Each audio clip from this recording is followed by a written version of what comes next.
Good morning students, welcome to Ambi senior secondary school class 10th mathematics chapter number 8 introduction to trigonometry. आज हम इसका कर रहे हैं पार्ट नंबर 2। फर्स्ट पार्ट में मैंने इस चैप्टर के बारे में इंट्रोडक्शन आपको दी थी, इनके सारे जो रेशो हैं, ट्रिग्नोमेट्रिक रेशोज हैं, उनके बारे में बताया था और उनके फॉर्मूले डिस्कस करे थे। आज बच्चे हम इस पार्ट में करेंगे एक्सरसाइज 8.1 का सम नंबर फर्स्ट से स्टार्ट करते हैं।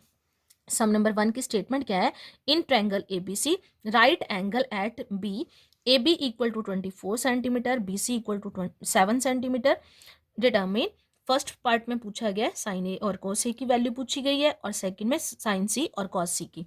सबसे पहले मैं जब सम्स को सॉल्व करूंगी तो मैंने यहाँ एक राइट एंगल ट्रायंगल ड्रॉ कर लिया, जो कि राइट एंगल एट बी मतलब यहाँ जो 90 डिग्री का एंगल है वो बी पॉइंट पे बन रहा है और बाकी के दो पॉइंट ट्रायंगल का नाम ए बी सी रखना है। आप ए और सी जो है, ये दो जो एंगल है ये एक्यूट एंगल होते हैं। ए और सी की पोजीशन आप चेंज कर सकते हो। ए आप यहाँ भी ले सकते हो और यहाँ भी ले सकते हो और सी आप यहाँ ऊपर भी ले सकते हो, पर बी किस पे रहना चाहिए? जिस पे उन्होंने दिया हुआ है। अब मैंने ये ट्रायंगल बना लिया। अब इसके अकॉर्डिंग उन्होंने ए बी इक्वल टू 24 दे दिया, तो मेरी ट्रायंगल के अकॉर्डिंग ए बी साइड मेरी ये है, ये 24 है और बी सी साइड जो है वो मेरी ये है, 7 सेंटीमीटर है। तो ट्रायंगल की, राइट एंगल ट्रायंगल की इसकी 3 साइड्स हैं। सबसे पहले मुझे क्या करना है? इसकी तीसरी साइड को पता करना है। अब राइट एंगल ट्रायंगल है तो कौन सी थ्योरम के अकॉर्डिंग हम पता करते हैं? मैंने यहाँ लिख लिया, in right angle triangle A B C by Pythagoras theorem. Pythagoras theorem का फॉर्मूला क्या है कि हाइपोटेन्यूज का स्क्वायर इक्वल टू क्या होता है? Perpendicular square plus base square.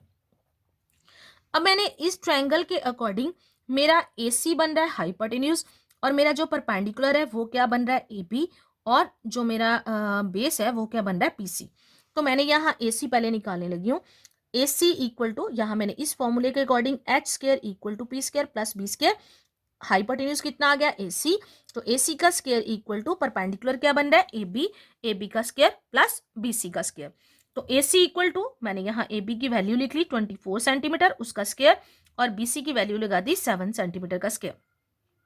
A C square equal to 24 centimetre का स्क्वायर कर लिया तो कितना है? 576 सेंटीमीटर स्क्वायर और 7 का स्क्वायर कितना आ गया? 49 सेंटीमीटर। दोनों को प्लस करा तो कितना आ गया मेरे पास? 625 सेंटीमीटर स्क्वायर। तो यहाँ ए सी का स्क्वायर था, मुझे स्क्वायर नहीं चाहिए, मुझे साइड की सिर्फ लेंथ चाहिए थी। तो ये जो स्क्वायर है दूसरी साइड जाके क्या बन गया? Square root. तो ए सी की वैल्यू क्या आ गई? मैंने 625 का स्क्वायर रूट निकाला तो वो कितना आ गया? 25 सेंटीमीटर। अब मेरे पास तीनों साइड्स हैं, मतलब तीनों साइड्स मैंने निकाल लिया। अब आगे जो मेरे को क्वेश्चन पूछा गया है, क्वेश्चन के अकॉर्डिंग सबसे पहले फर्स्ट पार्ट में पूछा गया साइन ए। तो साइन ए का फॉर्मूला जो मैंने जैसे पहले आपको बताया था पंडित बद्री प्रसाद वाले फर्स्ट पार्ट में, मैंने आपको फॉर्मूले बताए हैं। उसके अकॉर्डिंग साइन ए, जो साइन है साइन थीटा, यहाँ मेरे को थीटा की जगह उन्होंने, ये जरूरी नहीं होता कि थीटा दिया गया हो, आपको कोई भी वर्टिसिस भी दे सकते हैं, कोई भी, मतलब जिसपे 90 डिग्री का एंगल दिया जाता है वो नहीं पूछते, और जहां जो वर्टिसिस पे एक्यूट एंगल होते हैं वो रेशियोस हमसे पूछी जाती हैं। तो जैसे उन्होंने यहाँ पूछा कि साइन ए, तो साइन ए का पहले, सबसे पहले तो मैंने फॉर्मूला लिख लिया कि perpendicular by hypotenuse, P by H का मतलब परपेंडिकुलर बाय हाइपोटेन्यूज। तो अगर मैं उसके अकॉर्डिंग बच्चे चलूं तो मैंने सबसे पहले यहाँ साइन ए दिया है, तो मैंने अपने ट्रायंगल में देखना है कि मैंने ए पॉइंट कहाँ लिया है।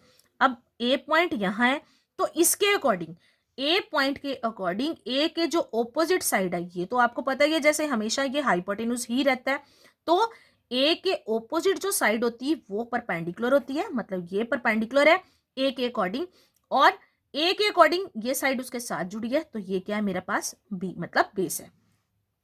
तो अब मैंने यहाँ फॉर्मूला लिखा है पी बाई एच। तो पी परपेंडिकुलर, परपेंडिकुलर कौन सा बन रहा है? कौन सी साइड उसकी बन रही है? बीसी। तो यहाँ मैंने लिख लिया बीसी, और हाइपोटेन्यूज मेरी कौन सी साइड बन रही है? एसी। इक्वल टू उनकी वैल्यू लगा दी, बीसी कितनी है? 7 सेंटीमीटर और एसी कितना था? 25 सेंटीमीटर। सेंटीमीटर से सेंटीमीटर मैंने काट दिए तो आंसर आ गया मेरे पास 7/25। तो ऐसे ही अब मैंने कॉस ए निकालना है, क्योंकि जो मेरे पास रेशियो दी है वहां एंगल कौन सा लिया है मैंने? ए। तो कॉस ए का फॉर्मूला था बी बाई एच, मतलब बी बेस बाय हाइपोटेन्यूज। तो ए के अकॉर्डिंग मेरा बेस कौन सा है? ये जो इसके साथ जुड़ा है, तो जो साइड इसके साथ जुड़ी है तो वो क्या बन रही है? ए बी, और हाइपोटेन्यूज क्या है मेरे पास? ए सी। इक्वल टू वैल्यूज फिल कर ली, ए बी 24 सेंटीमीटर और ए सी कितने? 25 सेंटीमीटर, सेंटीमीटर से सेंटीमीटर कट गया, आंसर क्या आ गया 24/25। अब नेक्स्ट सेकेंड पार्ट में उन्होंने मेरे से साइन सी पूछा है, साइन सी पूछा है। तो अब मैं अपने ट्रायंगल के अकॉर्डिंग देखूंगी सी कहाँ पे है, सी मेरे पास ये है। तो अब सी के जो साथ जुड़ी हुई साइड वो क्या बन गई मेरे पास बेस, और सामने वाली साइड क्या बन गई परपेंडिकुलर। जो बाहर मैंने पी और बी लिखा है वो एंगल ए के हिसाब से लिखा है, जो अंदर वाली साइड मैंने बी और पी लिखा है वो मैंने एंगल सी के हिसाब से लिखा है। तो इसके according sine C equal to formula तो वही रहेगा पी बाई एच, पर सी के अकॉर्डिंग परपेंडिकुलर जो है वो चेंज हो गया। परपेंडिकुलर क्या होता है, जो मेरे पास यहाँ एंगल दिया है उसके ऑपोजिट साइड। अब सी की ऑपोजिट साइड कौन सी बन रही है ए बी, तो परपेंडिकुलर हो गया ए बी, और मेरे पास हाइपोटेन्यूज क्या बन गया ए सी। हाइपोटेन्यूज सेम ही रहता, वो चेंज नहीं होता। तो क्या आ गया 24 सेंटीमीटर बाई 25, मैंने वैल्यू फिल कर दी, कटिंग होगी 24/25 सेंटीमीटर। और एक चीज और याद रखना कि जो साइन सी की वैल्यू है वो कॉस ए की वैल्यू होगी, और जो साइन ए की वैल्यू है वो कॉस सी की वैल्यू होगी। अब ऐसे ही कॉस सी निकालेंगे, तो कॉस सी के लिए रेशो जो ट्रिग्नोमेट्रिक रेशो के अकॉर्डिंग वो वही रहेगा कि बेस बाय हाइपोटेन्यूज, पर एंगल सी के अकॉर्डिंग अब मेरा बेस कौन सा बन रहा है बीसी, और हाइपोटेन्यूज कौन सा है AC, equal to values fill कर दी 7/25, सेंटीमीटर से सेंटीमीटर कट गया, और क्या मेरे पास आंसर आ गया 7/25। ये बच्चे इस सम का आंसर है। अब हम देखते हैं सम नंबर सेकेंड। अब अच्छा ये सम नंबर सेकंड की स्टेटमेंट है इन फिगर हमें पहले से दी गई है, find tan p minus cot R. तो इस फिगर के according P Q R triangle का नाम दिया गया है, और इसकी ये साइड मेरे को दी हुई है 12 सेंटीमीटर, और ये वाली साइड जो हाइपोटेन्यूज है वो कितना दिया है 13 सेंटीमीटर, और ये जो मेरे को पी क्यू साइड है वो लगाया उन्होंने 12 सेंटीमीटर। तो अब हम चलेंगे, सबसे पहले मेरे पास ये राइट एंगल ट्रायंगल बन रही है जो कि राइट एंगल है एट क्यू पे। तो ट्रायंगल राइट एंगल है, तो हम पहले सबसे पहले मैं इसकी तीसरी साइड निकालूंगी। In right angle triangle P Q R by Pythagoras theorem, फिर से वैसे ही फॉर्मूला वही है, एच स्क्वायर मतलब हाइपोटेन्यूज का स्क्वायर इक्वल टू परपेंडिकुलर का स्क्वायर प्लस बेस का स्क्वायर। तो हाइपोटेन्यूज का नाम ट्रायंगल के अकॉर्डिंग मेरे पास आ गया पी आर स्क्वायर, और परपेंडिकुलर का नाम है पी क्यू स्क्वायर, और बेस का नाम क्या है मेरे पास क्यू आर स्क्वायर। तो पी आर कितना है मेरे पास 13 सेंटीमीटर का square, equal to P Q कितना दिया हुआ है 12 सेंटीमीटर का स्क्वायर, प्लस क्यू आर का स्क्वायर मैंने निकालना है। मतलब तीनों साइड्स में से जो साइड मेरे को नहीं पता पहले मैंने वो वाली साइड जो है वो फाइंड आउट करनी है, उसके बाद हम सम करेंगे। तो 13 सेंटीमीटर का स्क्वायर कितना आ गया 169 सेंटीमीटर स्क्वायर, 12 का square 144 centimetre square, plus Q are मैंने फाइंड आउट करना है, उसको एज इट इज ही रखा। तो आगे आ गया मेरे पास 169 सेंटीमीटर स्क्वायर, 144 सेंटीमीटर स्क्वायर इस साइड प्लस हो रहा था तो इधर आके माइनस हो गया, और दूसरी साइड अकेला क्या बच गया मेरे पास क्यू आर स्क्वायर। तो माइनस करने के बाद क्या आ गया मेरे पास 25 centimetre square equal to Q R square. ये जो स्क्वायर है इस साइड पे जाके स्क्वायर रूट बन गया, 25 सेंटीमीटर का square equal to Q R, और क्यू आर की वैल्यू क्या आ गई मेरे पास 5 सेंटीमीटर। अब हम अपने सम पे चलते हैं। सम में मेरे को पूछा उन्होंने find tan p minus cot R, तो मैं दोनों को पहले निकाल लेती हूँ फिर इसमें फिल कर देंगे। तो tan p मतलब p एंगल के अकॉर्डिंग मैंने देखना है। तो p के अकॉर्डिंग साथ वाली साइड ये बेस है, और ये साइड क्या है मेरे पास हाइपोटेन्यूज, इसने वही रहना है, और ये मेरे पास अभी परपेंडिकुलर है। तो tan p, तो tan थीटा जो है वो किसके इक्वल होता है परपेंडिकुलर बाय बेस के। तो p के अकॉर्डिंग मेरा परपेंडिकुलर है क्यू आर, और मेरा बेस क्या बन रहा है पी क्यू। वैल्यू फिल कर दी, क्यू आर की वैल्यू है 5 सेंटीमीटर और पी क्यू की वैल्यू कितनी है 12 सेंटीमीटर। तो सेंटीमीटर से सेंटीमीटर कट गया, मेरे पास आंसर आ गया 5/12। नेक्स्ट अब मैंने कॉट आर निकालना है। तो कॉट आर सबसे पहले मैं देखूंगी मेरे ट्रायंगल में आर कहाँ है, आर मेरे पास ये है। तो अब आर के साथ जो साइड जुड़ गई वो बन गया इसका बेस, और ये बन गया परपेंडिकुलर, ऑपोजिट साइड परपेंडिकुलर।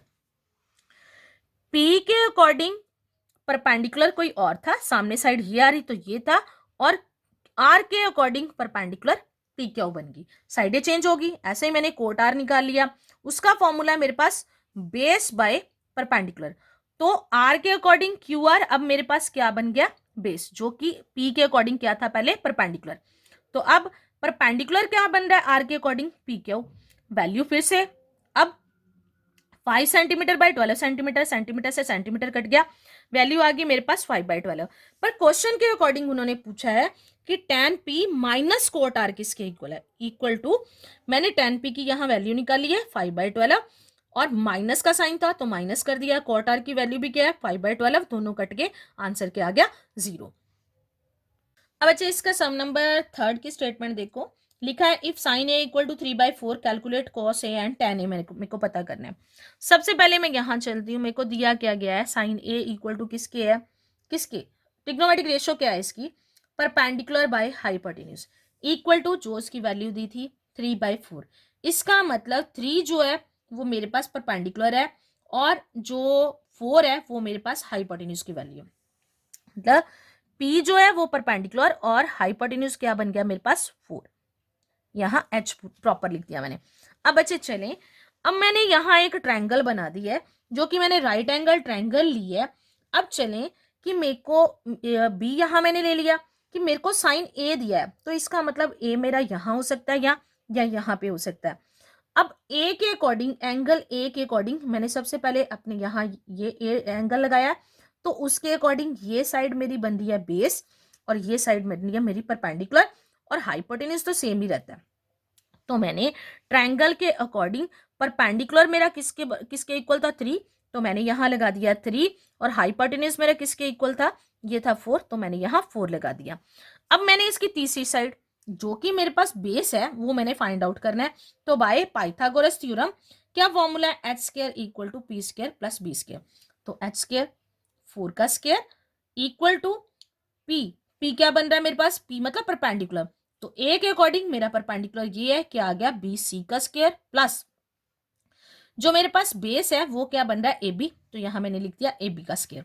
तो यहां इसकी वैल्यू लगा दी, 4 का स्क्वायर आ गया 16, बी सी जो मेरे पास थी वो कितनी थी मेरे पास 3, बी सी 3 थी, तो यहां मैंने 3 का स्क्वायर लगा दिया, साथ में ए बी का स्क्वायर 16, 3 का square 9 plus A B square, ये 9 इधर प्लस हो रहा था, यहाँ आके 16 में से माइनस हो गया equal to A B square, और 16 में से 9 को माइनस करा तो 7 equal to A B square. तो ए बी किसके इक्वल आएगा, जो स्क्वायर है वो दूसरी साइड जाके स्क्वायर रूट बन गया। तो मतलब कि मेरे को ए बी साइड जो कि इसका बेस है, बेस नहीं पता था, वो मैंने बेस निकाल लिया, बेस मेरा है 7। अब मेरे को निकालने के लिए उन्होंने क्या पूछा, क्या है cos A and tan A. Cos A किसके इक्वल होता है, p बाय एच, मतलब बेस बाय हाइपोटेन्यूज। तो ए के अकॉर्डिंग मैंने अभी बेस ही पता करा ए बी, और हाइपोटेन्यूज क्या है ए सी, तो वो क्या आ जाएगा, ए बी की वैल्यू क्या आई √7 और ए सी मेरे पास कितना है 4, तो ये इसका आंसर आ गया। नेक्स्ट मेरे को दूसरी ट्रिग्नोमेट्रिक रेशियो जो है वो tan ए पता करना है। तो tan ए किसके इक्वल है, परपेंडिकुलर बाय बेस के। तो ए के अकॉर्डिंग परपेंडिकुलर था मेरा BC और बेस है मेरे पास AB। तो BC की वैल्यू कितनी है मेरे पास 3 और AB की वैल्यू कितनी है मेरे पास √7। ये इसका आंसर है बच्चे। ये ट्रिग्नोमेट्रिक जो एक्सरसाइज इसकी 8.1 है, आज हमने उसके जो है सम नंबर 3 तक करे हैं। ये सम्स जो है सारे आपने अपनी फेयर कॉपीज पे करनी है और अपनी फेयर कॉपीज कंप्लीट करनी है।